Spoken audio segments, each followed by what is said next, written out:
Alright, welcome back to Red Tiger Toys, where we look at counterfeit action figures, toys, and models.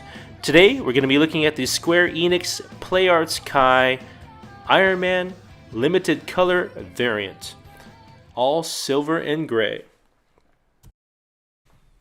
The original red and gold Iron Man by PlayArts Kai was released in July of 2015. The variant edition was released in December of 2016. The packaging is exactly the same. This one just has that Iron Man limited color version sticker on the bottom left. Both models were designed by Hitoshi Kondo. He in fact designed a lot of the PlayArts Kai models. So what I'll do with this video is I'll skip the unboxing and all of that stuff, and I'll go straight to the action figure.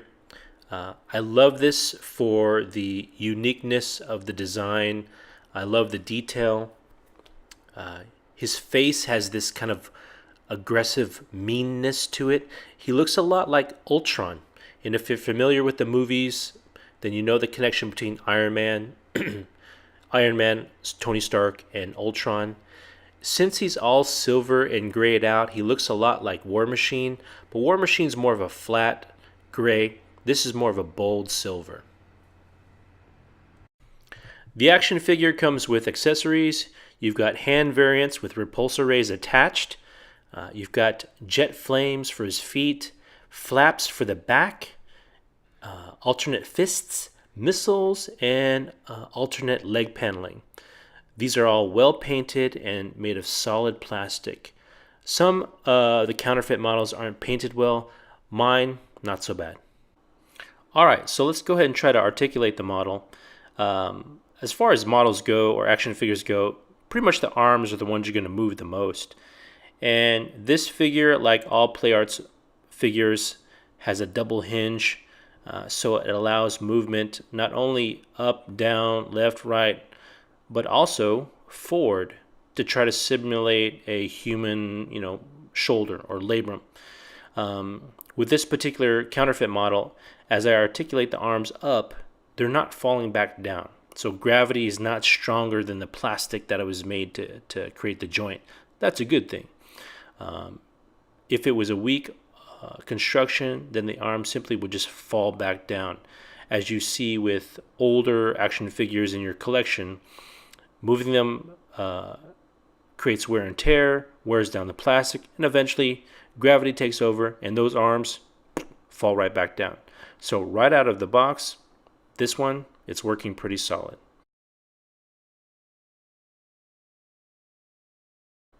Okay, so I'll flip Iron Man around and you can see a little bit more of the ball joint. What I don't like about it, and there's nothing you can do about it, this is the same on an authentic model, is the double joint kind of causes the arm to quote-unquote fall out of the shoulder socket, and you can see the difference from the left shoulder to the right shoulder as I face it away from us. It creates this kind of distortion in the body, but once again, for the figure to articulate the arms forward and backward, that's just how it is. It pops right back into place. It does tend to fall out.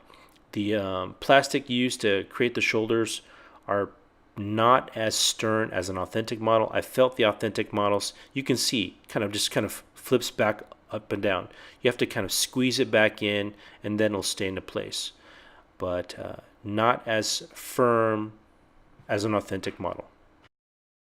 Alright, as I mentioned before, the model is made out of solid ABS plastic. As I press down on the torso, you can see that there's no give whatsoever, but when I press on the chest, you can see it's got some flexibility, and that allows the model to move his arms forward and kind of bunch up at the chest. It allows for better articulation. This is standard on counterfeit models as well as authentic models. The legs don't articulate too well from the hip joint to the pelvis, which is fine. You're not going to do too many poses where you need to, get his knees above his waistline. That's not what these figures are designed to do. As far as the legs go, lots of detail, great job on the painting, just really well done. Also, what we see on the model, with the counterfeit model as well as the authentic model, bends really well at the knees, bends really well at the ankles. The ankles can swivel forward and backward as well as left and right. The Iron Man variant is really cool. I like the silver. It's really well done. On the back of his calf, there's these cool things. So if he's posing in flight or however you want to pose him on your desk or shelf, it's got flaps that kind of pop open, which kind of add to the three-dimensionality of the figure. Just a nice little pose. You throw on the thrusters on his feet, boom, Iron Man's in flight. Looks really cool.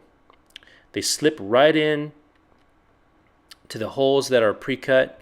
They don't fall out either, so they stay in. If I flip them, rotate them 90 degrees, there's not going to be any falling out. So really cool, really nice. To be able to attach jet flames to the bottom of the feet is just a wonderful addition. Creates myriad ways in which you can pose this action figure. Gives the character a lot of kinetic energy. The detail in the feet and the legs, the calves, those flaps on the back of the calves, just all really well constructed as far as the design goes. And as far as the counterfeit model goes, those flaps are pretty solid. They're not going to snap off or break off. They did a good job at that aspect.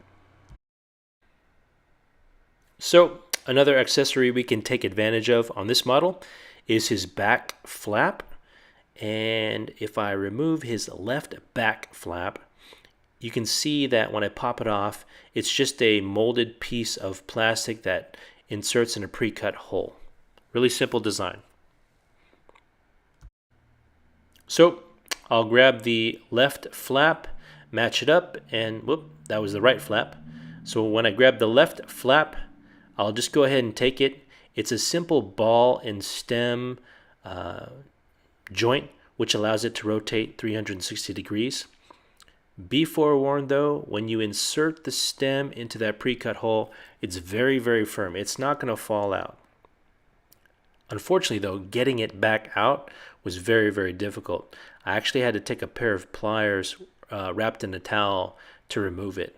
So very, very difficult, but it looks super cool. Alright, so that ball and stem joint doesn't feel cheap at all. It doesn't fall prey to gravity, just kind of poses as you set it. And as you can see, adds a lot of dimensionality to your character, makes it a lot more dynamic.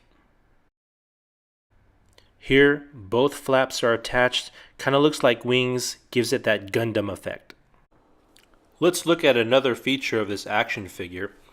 And what I'll do is I'll remove the panel from his thigh. And underneath the panel, there's a lot of detail. The construction is really well done. The panel won't fall off on its own. Even as a counterfeit model, the original design holds up well. And you can see both panels, just a minute difference between the two. It's just the second panel has a pre-cut hole, and what it can do is you can insert the missiles accessory. And this just adds a lot more force and boldness to your model. Just gives it a lot more, like I said earlier, a lot more energy, which allows you to pose your figure in a much more unique way. So the last feature that we'll look at for this action figure are the variant hands. And removing the hands is simple. It does take a lot of force to remove it from that ball and stem. You'll want to hold that forearm very firmly as to not put too much pressure on the shoulder or elbow joints. Be careful in removing or putting on the new hands. The stem is pretty solid, but you don't want to break off a finger or thumb inadvertently. So here's the right fist. Looks pretty cool. You know what? To add some more dimension, I'll add one of those hands with the repulsor ray on it. Gives it a little bit more grit and feistiness. The detail, just really well done. The repulsor rays and the flames that project from his boot For the variant edition, they're painted in blue. The original one was red and yellow, kind of like an orange. You can see the gauntlet has a lot of detail in the hands. The original design, just really well constructed. So I'll pull off that right fist, comes right off, and then I'll put on the right hand with the repulsor ray. You can see just slips right on there. You just want to be careful. Once again, don't want to break off a finger. So that's it for Red Tiger Toys and our video on a counterfeit Square Enix PlayArts Kai Iron Man in the limited color edition. Beware of counterfeits. They're everywhere online. You can get them easily for 40 or 50 bucks on Amazon, eBay, AliExpress. You see them at conventions, at all kinds of toy and comic book shows, so be aware. Also, know that if you're specifically going out to buy them, there are a lot of dangers in buying counterfeits. First and foremost, you're giving people your credit card information and personal address and cell phone number. Remember, counterfeits do not go up in value, so as far as collectability goes, they're really cool to display, but they won't get you your money back as time goes by. Authentic models, they start at $120 or so, so they're a lot more limited, and they're a lot more limited in their print run as well. Well, once again, that's it for Red Tiger Toys. Check out our next video, which will be a counterfeit Bandai Tamashii Nations Boba Fett from the movie realization series. I did a Stormtrooper, and I've got this Boba Fett waiting in the wings, so check us out in a few weeks for our next video. Thanks again for checking out Counterfeits at Red Tiger Toys.